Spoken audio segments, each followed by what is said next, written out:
Hey, I'm happy to welcome you to Mission Matters. My name is Adam Torres, and if you like to apply to be a guest in the show, just click on missionmatters.com and click on Become Our Guest to apply.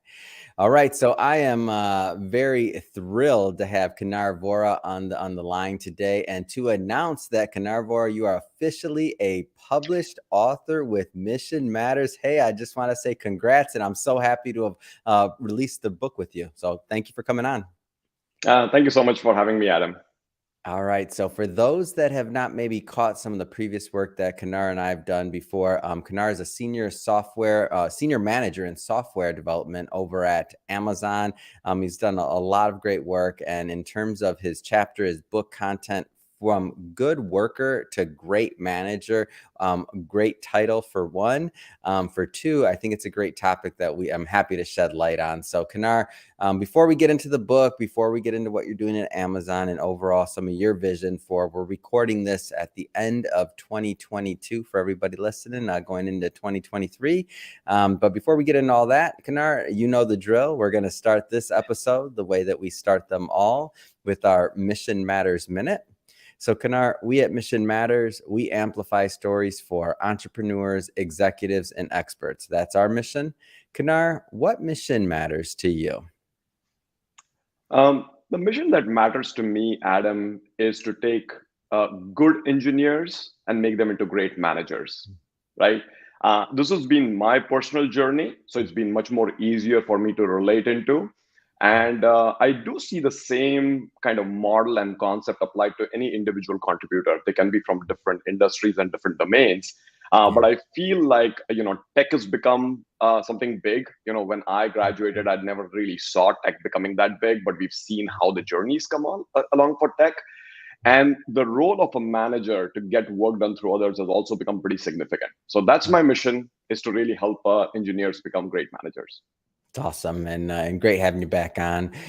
So let's just dive right in. I don't want to assume that all of our new listeners caught some of the previous work we've done together. So maybe just briefly, let's give a little bit of your background and really how you got into this position of wanting to help other engineers become great managers. Yeah, I'll go a little back for anyone that may have not known my story, but it really started with a fascination of seeing a computer for the first time when I was in the eighth grade. Right, there are points in time in your life that you end up remembering, very succinctly, and that one was one where I saw a computer. We were allowed only a limited amount of time every week to kind of go play with it, like learn, MS-DOS. For anyone that's been that old, no Microsoft disk operating system. I learned the language BASIC. What that has led to, and the reason to mention that is that started my journey into liking computers to the point where I actually given up other electives to only stay with computers throughout my college journey.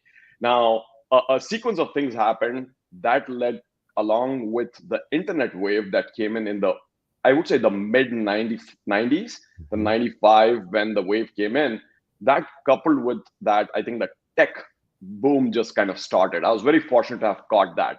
Now, as my career progressed from an engineer that used to code early on for desktop systems to then coding for browser-based systems for the internet, as we call it today, I led to a fork in the road which says, hey, how do you grow yourself further, right? Yeah. I think every engineer gets to that point, and the two paths are either you go into the technical path, which I think is getting a lot more understanding now. But Yeah. during my days, it was like, hey, people management looks good. You should become a people manager, right? Yeah. And that used to be a path. I was fortunate. It means again, I made all of some of those early, I'd say, rookie mistakes, but I took that path. I'm very fortunate I did because that's something I was inclined towards. So my journey again was fascination with computers first, then took computers all through my college. And then as my career grew on that fork in the road, I ended up deciding to go down the management path, but still in the tech industry though. Yeah, and I want to spend some time today on just some of the advice that you've given throughout the book. So we're going to of course do a deep dive into that, and I want to hear some other stories too that I'm sure you're held back on in the book. But let's just dive right in here. So from good worker to great manager, as you've gone through your career. I know that there was a point in time maybe when you hit that management level, and I have to say, like, do you feel you were prepared, not prepared? And I'm asking this question, by the way, just because I know there's a lot of others that hit that because that are in that position. So how did you deal with that like bump up in terms of responsibility? Yeah, I think that's a great question, Adam. I think the way I was promoted, if you may, to a manager was, hey, looks like Kenar is doing a great job on the technical front. Yeah. He's kind of so-called the tech lead. Let's make him a Mm, manager, right? mm, And it seemed like the right thing to do at that time. I felt great to kind of take on that responsibility. I felt I was ready. I mhm, think the realization looking back is people management is a whole different discipline. So it mm, felt like I was just learning to swim and I was thrown on the deep end of the pool with not enough guidance, right? mm, I think over the course of so many years, we've learned that people management is a skill, but I still feel like that there's more that can be done to kind of grow engineers before they're ready to take on that role. So mm, for me, the journey along the lines has been: was I prepared? Absolutely not. When I took on this role, I've learned a lot from making a lot of the mistakes along the way. mhm, I call out some of the things which I've learned through some really good managers, and mm, also I call out some references as well. But yeah, it's early on was a bit of a bumpy road in management for me. So stuff mm. that I talk about it, I wish I had known when I became a manager.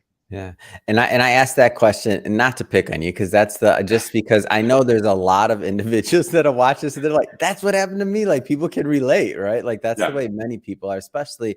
And I've had other coaches and individuals on here that maybe do some other types of coaching, other management training, and they say, and I guess the one of the consensuses that I've heard after doing many interviews is that that's kind of the process for a lot of people, not yeah, just in engineering, but I know that's your specialty, but in general, like somebody you're doing a good job and all of a sudden somebody one day you're like, you know what, we're going to promote you to manager. Like not good luck. They don't say it like that, but it's not like, okay, so now we're going to start this intensive management training program and equip you with the skills and this, that. And it's like, no, we need you to produce still. And now yeah, you're responsible for this, and this as well. Right. yeah. So it's a very something very deep and something very interesting. You said Yeah. that, Adam, right? The When you are transitioned into a manager role, Mhm. two things I think that you mentioned are very important. Yeah. I think sometimes it happens that you're given two roles all at the one shot. Is, Mhm. oh, please go manage this team, which means now you are managing the deliverables of this whole team. So you're Yeah. responsible for the delivery of this whole team. But Yeah. please continue doing what you were doing as well before, right? Especially on the And sales side. I'll pick on the people out there running sales teams, right? Especially on the sales side. Continue, Kanar. yeah, but it is. I think sometimes it comes across if your manager has if they have been seasoned enough and they understand that this is a whole of a process and a discipline. If you don't have that sometimes, but you're right, you kind of are given that responsibility implicitly, and it becomes a very tough challenge for a first time manager to navigate through it, right? So you basically stumble along because at that point, everything that we're going to talk about next, I think kind of hits you a little bit harder at that point. Mhm. Yeah, exactly. All right, let's dive further into the content here. So we're going to pick out some themes and some things, and I want to definitely unpack them. So one of the things that you mentioned are finding a mentor. Now, I can speak from my life and my perspective. Like I've had mentors. I mean, I was very fortunate to have been introduced to that concept probably in my teenage years by my mother, who was a social worker for many years before retiring. But she kind of guided me down that path of finding and introducing mentors into my life who maybe had an expertise in a field or in a thing that my parents didn't have. Like, for example, finance. Like they didn't have strong financial backgrounds, but I had a big interest in business. So they introduced those mentors. So I was kind of indoctrinated into that concept pretty young on. And I've always kind of carried that belief, but I'm interested in the context of why you chose to introduce this piece into the book. Yeah. As I mentioned that becoming a people manager, and I'm kind of targeting this for maybe mainly the first time managers, an individual contributor becoming a manager. There are so many new things you have to learn because it's a completely new discipline, right? If you have to do it all by yourself, can you do it? Yes. It's just going to take you longer, assuming you have the right resources and the right support from your manager, right? Your manager's manager, right? At that point. But in the absence of that, how do you make sure you learn some of those things without having to make all of those mistakes, but learn it faster, right? In today's day and age, we say we want more and we want it faster, right? That's kind of becoming the mantra, right? Everybody wants it faster. And I think I would actually prefer in this day and age if I didn't have to make all the mistakes that someone prior has made, but rather learn from those mistakes and effectively actually deliver what I would like to deliver. So you can focus on learning and focus on delivering. And this is where the concept of a mentor actually comes in. So for me, it actually did not come that naturally, Adam, right? I had a few of the folks because I was very heads down into being an IC. I loved, programming and coding, and I stayed there. But I'll kind of give you one of these, stories and an example on how one of my prior, managers helped me through this transition, right? He said something was very, very useful for me. Hopefully it'll be useful for other viewers too. So when I was kind of stuck in my role, I shouldn't say stuck, but more importantly, I was thinking, how do I go? I'm a senior engineer now. I can become a manager, or I can go become kind of an architect. At that point, so I felt like in my head, I was stuck, right? Yeah. When I started talking with a few folks who made this journey, everyone had that story. So when you talk with individual engineers, they may probably give you a little bit more biased opinion of becoming, hey, you should become more of a tech person. You are already there. But I started speaking to some of the managers who've been there, done that, right? And one of my prior managers who had actually hired me for my first role within the US, right? He said something really interesting because he knew me well. He hired me, he had seen me work, right? And he basically told me, I think you should become a manager. And he told me the reason is it's an opportunity cost. And I said, what do you mean by that, right? And his point was, if you're going to be an individual contributor, sometimes your work looks at what is it the output you can produce, right? Which is what you have to always look at. I am me. I only have so many hours in a day. There's only so much I can produce. But if I want to have a bigger impact, a larger impact, you got to do it with a team. And a manager basically facilitates, works with the team, manages that team to amplify that output, right? You take the output that team produces, you unblock them, you coach them, you grow their capability, right, to become that. And his point was, remember, it comes with a trade-off. You got to let go of something that you're doing. It's like unlearning what you just know and relearn some new skills, but it's an opportunity cost. And knowing me, he gave me that feedback. I still remember that conversation so well because I always, when I'm looking at something new, some new discipline, I always think about what is the opportunity cost for me and the business, and is that the right thing for me to do? Any tips or tricks on how to find the right mentor out there for those listening? Yeah, that's well, I will get into how I ran into my mentor. I've called it out in the book as well. His name is Anil Khatri. But before I get into that, to answer your question, in like where I am right now at Amazon, in larger companies, there are formal mentorship programs where managers and senior managers can sign up to become a mentor, and then mentees go find. So there's ways you can do that in larger companies.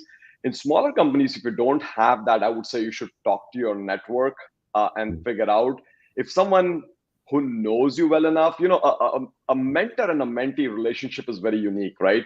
If you get someone who's a mentor that doesn't know you well, you may probably get good enough guidance, but it will be hard to relate sometimes, right?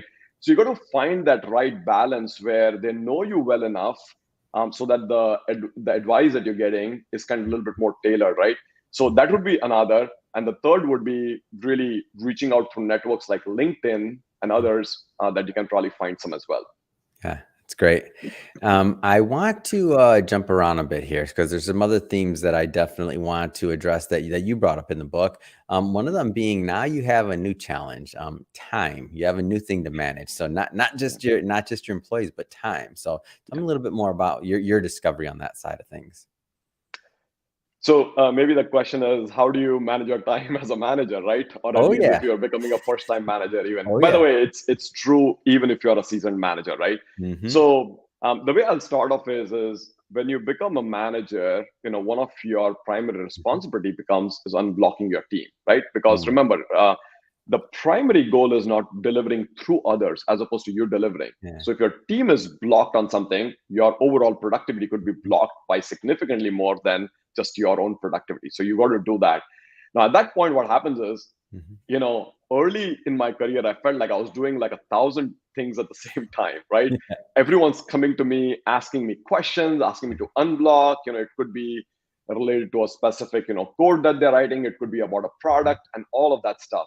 Mm-hmm. So my learning and my message to anyone becoming, who transitions into a manager is, we'll go back to this whole model as well, which I talk about as one, do a one-on-one time with your directs. So that way, once a week, you have 30 minutes that you can answer all their questions in one shot. So hopefully that'll reduce a little bit of your distraction and focus your time on something that you want to do. Second, you may want to start building topic-based conversations. I think you got to start abstracting out that signal from the noise, right? I think that sometimes there's a lot of chat, a lot of noise. You got to structure it saying, hey guys, these are three same conversations. Why don't we take it here so that all three of us can speak here in this one forum, right? And nowadays we have got digital tools and all that you could like create channels and stuff where you could have same conversation and you're not the only one unblocking them, but you could create other group of people who could do that.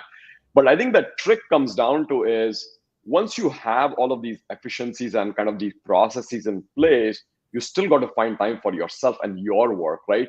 And that will go back to a little bit more of your personal preference. Like I'm a morning person. I try and carve out a little bit of the time in the morning to make sure I'm caught up on like emails I have to read or some heads down work I have to do and kind of work with the team on that.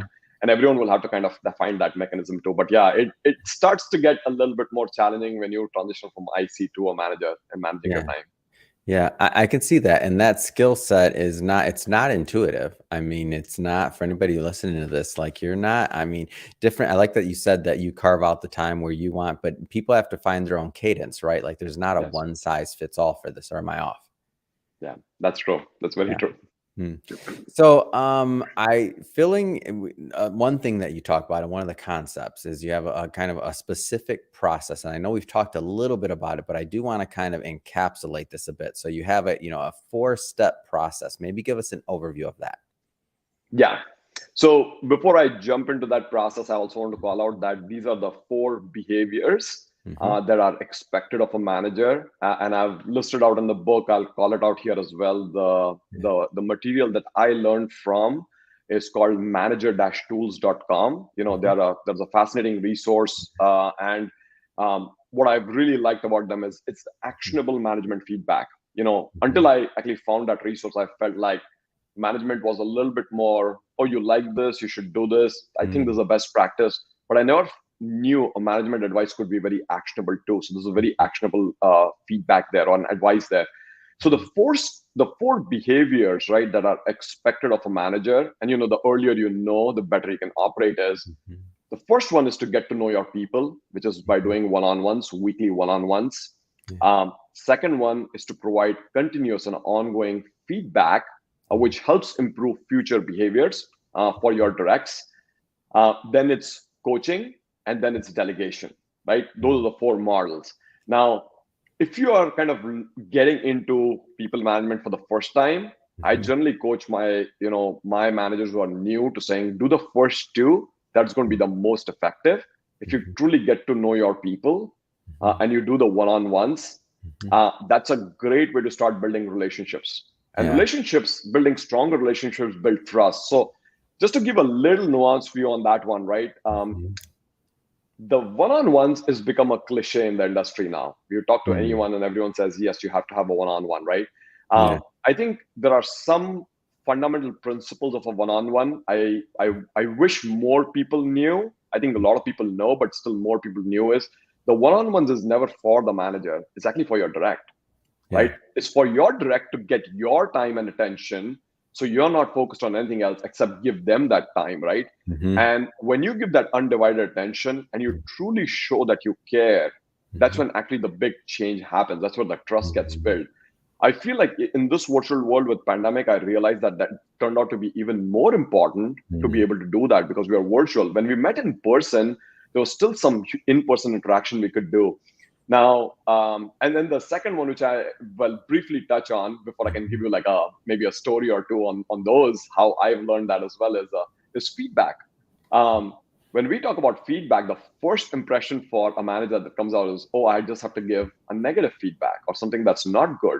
Feedback can also be a positive feedback. Something that's been done well by your direct, you can call that out too, which is, I think, done a little bit more lesser by first-time managers because, you know, they're going through their own motions of letting go of something that they thought did well, but now you have to kind of come out and, appreciate your directs as well.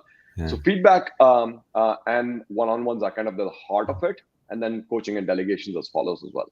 Can you go further into that concept of relationships and that relationship, that professional relationship, right, being built in, like how important that is, especially when you're working on like big projects or things that are gonna, like these are long-term individuals that you're working with, hopefully, right? Like talk a little bit more about your concept of a relationship and what that means, because that's been big for me in my career. Yeah, I think getting to know your direct, and I'll give you like, I'll start with an example. So that way I think it can relate as a story, right? One of my managers, way before Amazon, he and I used to do our one-on-ones over lunch, and we used to walk over to a couple of restaurants that were close by. And one thing I got to know from him when we used to walk over there is the variety of topics that he knew about. He was a very seasoned executive, and he could talk everything. When we walked past by a golf course, he would know everything about golf. And I bought a new car and I showed it to him, and he knew quite a bit of stuff about the cars. And I was just very fascinated. Like, how did you learn? So I could see how well-rounded he was, not just at work. See, we all get promoted to a certain level because we can do the job well, right? If you can't do the job well, obviously you are not going to be where you are. But being able to see the other side of your manager, and it helps your directs open up to that possibility, saying the manager has more sides to it. They're also human, and you can kind of relate to them, right? Yeah. From there, what really starts is the more fundamental principle is a manager can show that they really care. Like, I was going through a tough time personally when I was working with this manager, and this manager would actually remember specific times when some things were supposed to happen. He used to actually call me before that, just make sure I was doing okay. And that care till today, like imagine this was almost 10 years ago. Wow. I still remember those instances because I would do anything for that manager today. And I want to give you one more little example to kind of close this story out. So he would remember those instances. I would know at the heart of heart that he cared. Now, this kind of a relationship, Adam, is very hard to build, right? When we started with that foundation, then the next thing he did, by the way, all this stuff I'm talking about is before I even learned this model myself. So this was with the manager before I learned this model. But when I learned the model, I realized how good that manager was because he was actually doing it, I don't think he even knew the model. He just knew it so well. Yeah. And then what happened was, once that foundation was built, where we got to know each other well, I knew he really cared about me. Then he started giving me feedback on some things that I did well. And with the areas where I didn't do well, he will call me and he'll talk about specifics saying, hey, Kinar, in this project, I see you did these 3 things, but I think you missed out on these 2. You should have not just given kind of the resourcing stuff, you should talk about strategy. That's what expected out of you and all. I can tell you almost like any instance, if you would pick up from my conversation with that manager, anytime he gave me kind of so-called a negative feedback, I would want to do it so well the next time. I never wanted to disappoint him. Yeah. But that only came in, like I kept on thinking over and over again, why is it? And what did this manager do? Because I wanted to emulate that behavior. I was a manager too. And it occurred to me much later in my career is that because he cared, that feedback made so much sense because there was a lot of trust there, right? So Yeah. when we talk about relationships and trust, right, I know exactly where this person is coming from. I truly know they care, and all they want is for me to improve. There's no other agenda. There is no other malice there. There's nothing else there. And I think that's why, even in my book, when I list out those 4 steps, they are in that order. Because if you skip the step, it really is not going to have that kind of an impact. If you don't build those relationships, you're not going to get the value of your feedback that you're providing because Mhm. it's not going to be based on something. But anyways, I just wanted to give these couple examples that this is how I feel building relationships is the first step. Then you can see the impact of the feedback that you provide and the change in behaviors in your direction, your team. Yeah, it's a great example and a great story, and I know for anybody else that's had a great manager, in your life that you're reverse engineering this in your mind right now. You're probably like, "Oh, yeah, they did the same thing for me," that person, and many years later, I have one Doug. I know Doug was a great manager in my life, and I've had actually many. I've been pretty fortunate in my career to have great managers, in my corporate career, so I was just lucky, I guess. Let's spend some time when we went through a couple of them. I think you got a couple more for me. So let's say that, how do we get to that, let's say third and fourth step in the process? Yeah. So this is where I'll bring up my mentor. So I know the third step is coaching, and then Yep. it's delegation. Yeah. So on the coaching side, I'll bring up my mentor. And by the way, I should explain how I use the word mentor and Mhm. coaching. As a coach or a mentor, right? How do I use them interchangeably or not, right? For me, a mentor is someone that knows you well enough, Mm. but can also give you a little bit more tactical advice, right? Which says, hey, in this situation, I think these are the 3 steps you should do. Whereas Yeah. a coach is someone that gives a little bit more strategic advice, right? Which Mhm. says, hey, if you look out further in your career by, let's say, 6 months or a year, this Mhm. is what it means for you. Now, it's very interesting that they both can be looked at separately, but I think having them together is really the best of both worlds, right? So Mhm. you want someone that can be a mentor at times when needed, but also can be a coach when needed, right? So that's Mhm. what I was very fortunate to have Anil in my career. I'll kind of quickly give Mhm. that story as well. Um, by the way, prior to Amazon, for any of the listeners who don't know, I know Adam, you know that is Mhm. my journey has been primarily been in startups, almost 20 Mhm. years in startups. But the last 5 years before joining Amazon, I was kind of Mhm. head of engineering, reporting to founder CEOs. And Mhm. in one of the companies, we had our co-founder CTO for some health reason he had to leave, right? Mhm. And when he left, I basically inherited the whole team, and he and I were supposed to tag team building and then delivering for a major client 6 months down the line. Mhm. And our CEO observed that, and he quickly realized because I was a month into that role. I was just a month into the company, like I was a brand new into the company, and he quickly realized, saying, "Hey, I may need a little bit more assistance on Mhm. how to kind of not just deliver on this next thing, but really also help me grow so the company can grow as well, right?" So he Mhm. invited Anil. So I very clearly remember my first meeting with Anil, which was in kind of one of these plug and play centers because we were a very small startup, in these Mhm. places. And he was there, and he kept on asking me questions. What do you think about this product? What do you think about this? What do you think about that? Mhm. And I really liked how he was, without knowing much about me or the product, he was able to ask all these great, valuable questions. You had to gather insights, and he was able to even start telling me. I remember very clearly in the very first meeting, I said, "Hey, would you be able to help me, like coach me through this process and be my mentor?" And he said something is that it starts with the desire. If you Mhm. have the desire to be coached, I will be an effective mentor or a coach to you. If you Mm. don't have that desire, this is never going to work, right? Yeah. And I took it with a grain of salt, saying, I'm probably saying this in the moment. I should think about it too. And then I took my time when we interacted over a couple meetings, and 7 years down the line, I think we are still connected. He's helped me through Yeah. so many different transitions and so many different things that I've been through to get to Mm. where I am today. Wow, that is an amazing story, and and I'm laughing because you're saying, "Wait a minute, I'm in the moment too. Maybe I need to take a step back and think about it." I would figure that much out of you, Kanar. You'd be like, "Wait a minute, no, we need to think about this. A bunch of engineers getting together."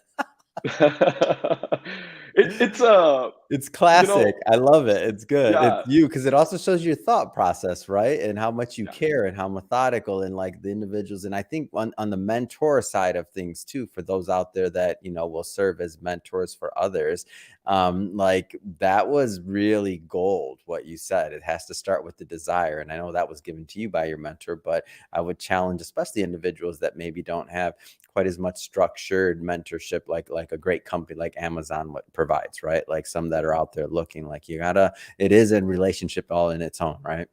that's true. That is very true. Yeah. All So right. I think we touched on this is kind of the mentorship. So I would Yep. say please do get a mentor that can help you look around the bend, help you kind of look around things that you may not see, and Mhm. really tell you the scope of what you're signing up for and all of that stuff. And then last is delegation, which I Mhm. feel is a way to kind of stretch your directs where you can Mhm. take items that they are not familiar with right now, Mhm. but have them stretch into so they can deliver. And a couple of ways to do delegation is either you can give them some tasks that you own, explain Yeah. it to them really well so they can do it. Or I think like I've seen now, like even my manager did me was, hey, can you fill in for me? So I'm filling Mhm. in for my manager in front of his manager. So I'm actually in my skip level meeting, and I would go and represent him and my org.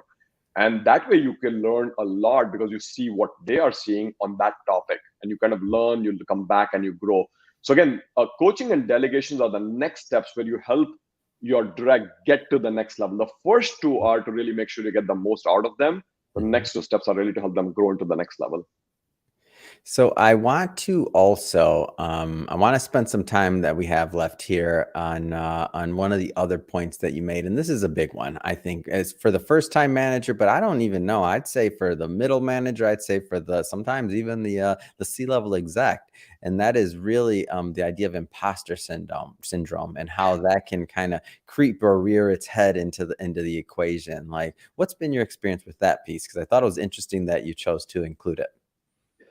Yeah, imposter syndrome is real. Yeah. We've heard it in the industry when we say fake it till you make it, right? I think Mhm. that's also been the term that's been used.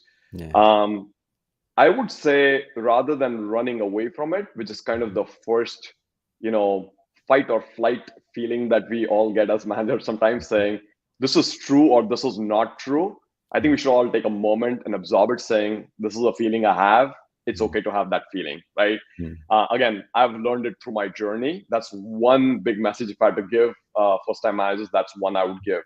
But there is also a very structured approach to how to overcome it, which I talk about in the book, but I'll kind of give a quick insight here is when you go from an individual contributor to a manager, Mhm. individual contributor has very defined boundaries. You say, I start this work and I finish it. When you Mhm. become a manager, you got to start relying on the process as opposed to the just, obviously you have outcomes too, but a lot of it is process. Mhm. People changes take a while. Sometimes they feel like they're ongoing all the time. So you got to get comfortable with the process. Mhm. So when we talk about imposter syndrome, you got to pick an area that you feel you are uncomfortable with. If Mhm. possible, work with your mentor and Mhm. kind of get those smallest wins and get comfortable with it. Saying, I took one baby step towards the right direction, and that's okay for today. And then Mhm. you continue to take that, and then you kind of overcome one area after Mhm. another, and that's how your imposter syndrome grows, right? Goes away, sorry. Mhm. And I think that's the that's a technique, but then the patience level required to kind of go through that, the temperament that you require to go through that is very different because your team's looking up to you. You feel, it's a self-imposed pressure sometimes on the first time manager saying, Mhm. oh, my team's looking up to me be the most confident, the person who's done this before, but I'm not. How do Mhm. I kind of travel from that? And this is the way you go about it, right? Just being very candid and transparent. But it's one small baby step at a time, but being very aware which area you're tackling at one point in time. Yeah, and it's not like to me it's part of the journey is the way I look at it. So Yeah. meaning and correct me if I'm wrong because I mean and in different points in your career going from your first management position to your second to now many years later over at Amazon managing a large team, does it come back does it come back as you hit each new, let's just say, rung on the ladder? Yes, it does. Yes, Yeah. it does. I think that's the short answer. It does come back. Uh, but again, the answer is again the same, right? When you become more seasoned, I guess Mhm. you can observe it in yourself without a Mhm. mentor kind of pointing it out, right? Yeah. So what you can do is you can be your own mentor sometimes to kind of tackle some of these challenges that you know there's a process to go about it. Mhm. You may not know what the outcome will be, but that's the baby steps you can take. So like it happened to me here as well, Yeah. where sometimes I felt like, hey, I do not know much about it, Yeah. and I feel like I'm an imposter.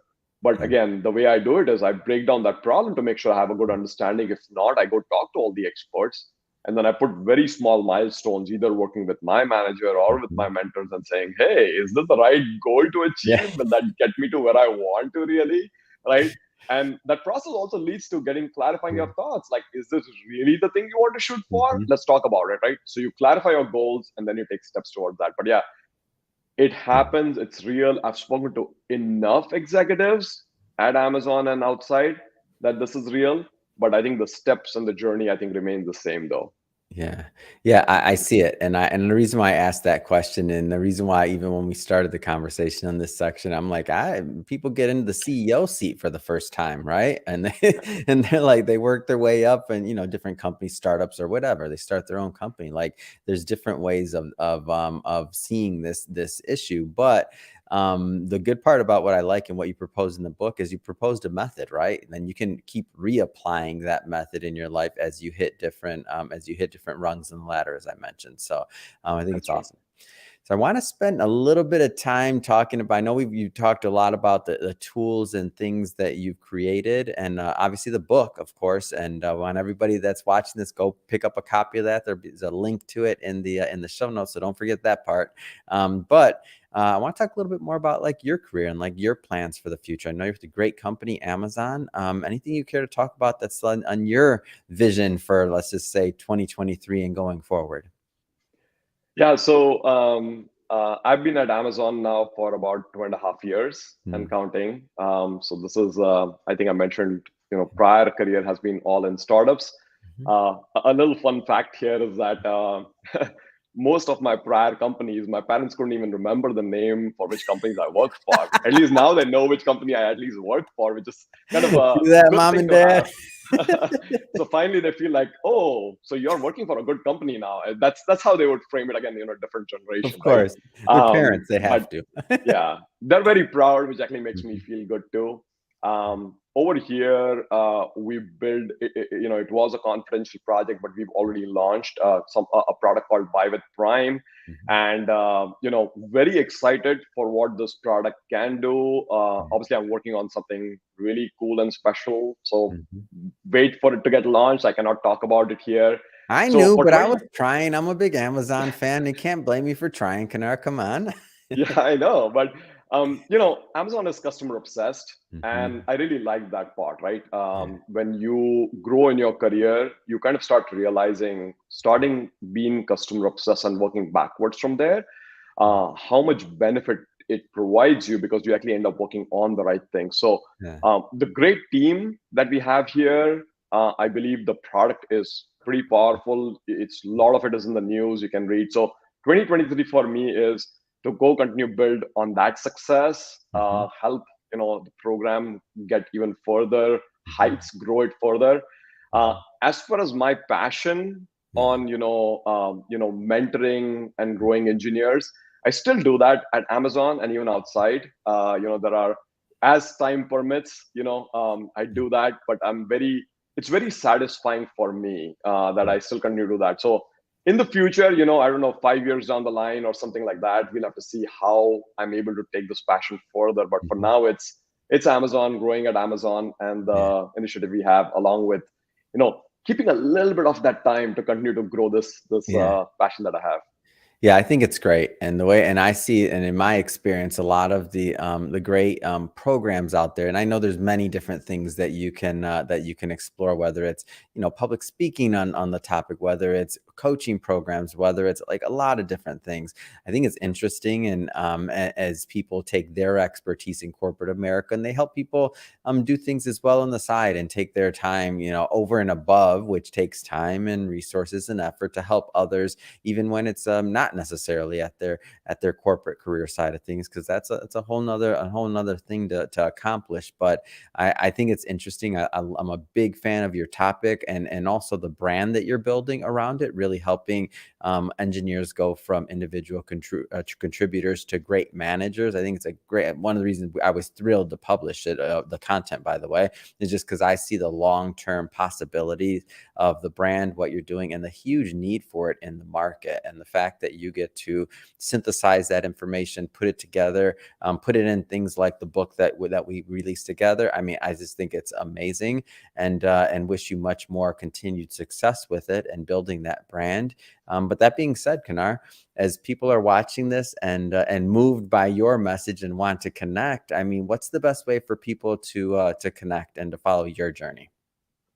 I would say right now, I think the best way to connect is probably one-on-one on LinkedIn. Please note that my time's limited, so I'll probably address and chat with a few people over there. It's LinkedIn, yeah. I think is the best message. As I get to a little bit more formalizing a strategy to kind of scale this idea of how to take mentorship to the next level, then I think it'll be a different channel as well. But right now, it's primarily LinkedIn. Yeah, that's awesome. And we'll put the link to your LinkedIn profile in the show notes.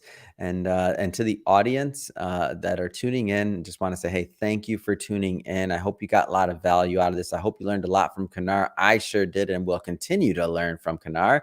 And if you're interested and this is great content to you, then just definitely hit that subscribe button, because we have many more mission-based individuals coming up on the line, and we don't want you to miss a thing. And Kanar, really, it has been a pleasure. I know we're just getting started with the book promo. Look forward to continue promoting this book and also your brand. So thanks again for coming on the show. Oh, thank you so much for having me, Adam. Thank you. Bye.